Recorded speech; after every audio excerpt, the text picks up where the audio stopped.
Hi everyone, welcome to Bookify Solutions.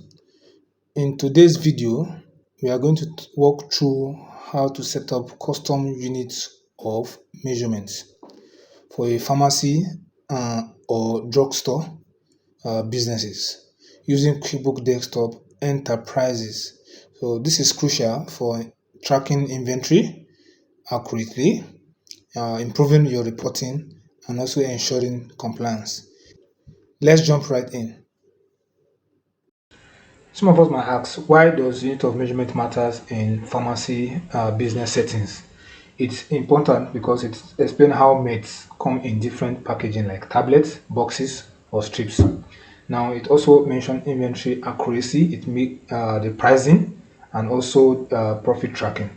Example, when you buy paracetamol, for instance, in boxes, you might decide to set them in strips. So this is very important for you to set them up in QuickBooks Desktop. So let's go ahead and set it up. So go to Edit menu, go to Preference option, Item and Inventory, then click on Company and Preference.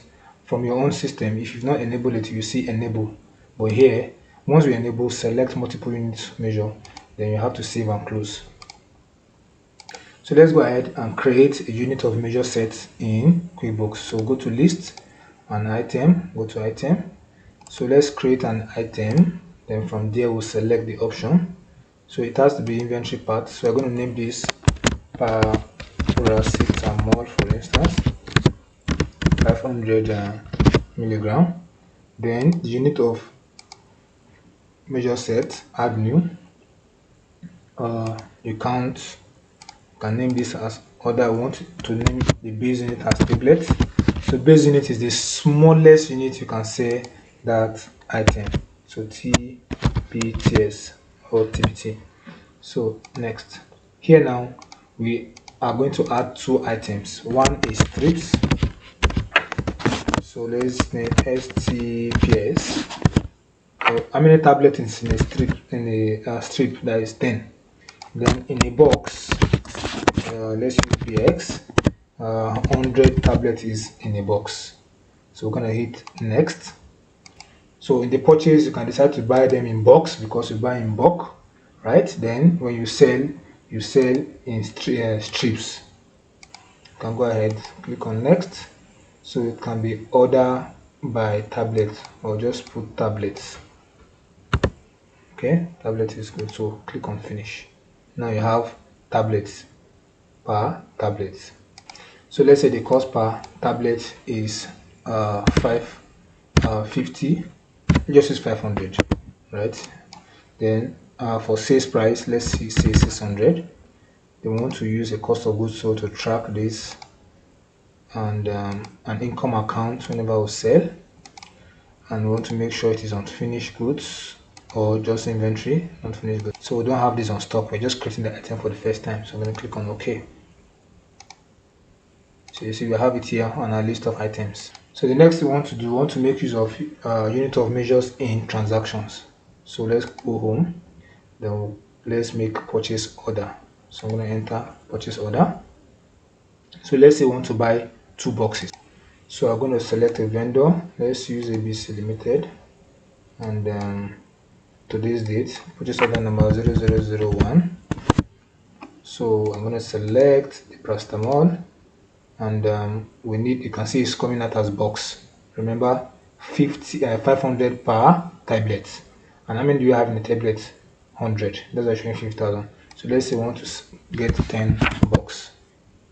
Now if I decide to select tablets, let's convert this to let's say I want to say tablet strips, for instance. So strips, you see, it's 5,000, right? Or tablets, you can see it's 500. So it is correct. One tablet is 500. If you go to strips, we have 10. So strips, we have 10. You see it's 5,000. That is 500 times 10. That is 5,000. In a box, you have up to SBX. So you have up to 100, which is 50,000. So I'm going to hit save and close. Let's quickly go receive the item. So receive inventory with bill. So I'm going to select ABC. So we have an open purchase order. We select that. Okay, $10. So yes, fine. Let's receive that item. So save and close. You can quickly head on to your list and item list. Let's see how many we have now for customer. You can see we have total quantity of 1000 unit of measure tablets, where it's 10. That is 100 for box. Remember, a box is 100, so 100 times 10, because we ordered for 10 box. That's why we have altogether 10 times 100, which is 1000. So go ahead to make sales. So let's go to create invoice.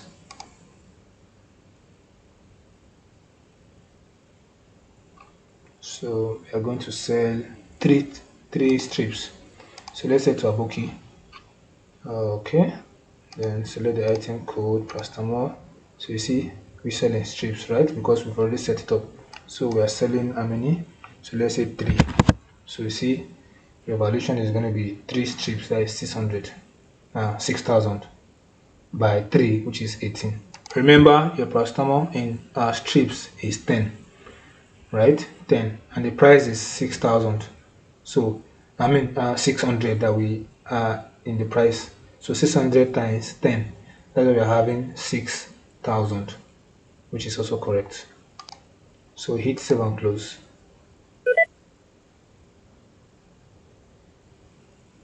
Now we have 970 tablets. Remember, 3 strips is that is 10 10 10, right? 10, so 10 tablets. So 3 times 10, so we have 30. That's why it has reduced by 30. So there are tips for pharmacy inventory. So let's edit this. Let's say we can do that through custom feeds. Let's say you want to add expiry date and batch number. You can go to custom feed. This is an option for you to use. Then you define feeds. So you can name this expired. Let's say expiry date.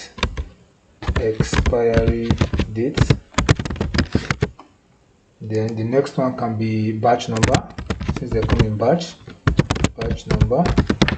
Okay, so now we are using this tool, any text. Remember, expiry date is date, so let's use date. Then batch number can be whole number, like this. So you need them in your transaction. Inventory assembly. Okay, so also with this one, right? Then click OK.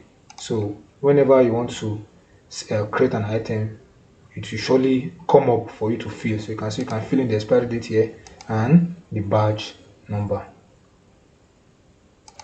And that's how you can set up and use unit of measurement in QuickBooks Desktop for your pharmacy or medical supply businesses.